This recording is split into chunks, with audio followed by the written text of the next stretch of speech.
አብርሽ ሩትዬን ተንበርክኮ ይቅርታ ጠየቃት። ወንድሟን ይዞ እባክሽ ይቅር በይኝ፣ ልጃችን አብረን እናሳድግ፣ እኔ እና አንቺ መለያየት የለብንም፣ እኔ ሁሉም ነገር ትቼ አንቺም ሁሉም ነገር ትተሽ ረስተሾ አንድ ላይ እንሁን ብሏታል።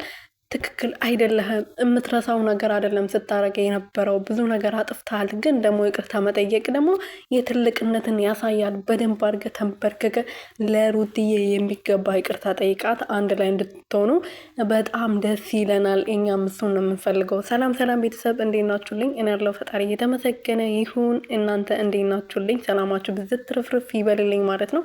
ሩትዬና አብርሽዬ ዛሬ ደግሞ በአዲስ ነገር መጥተዋል።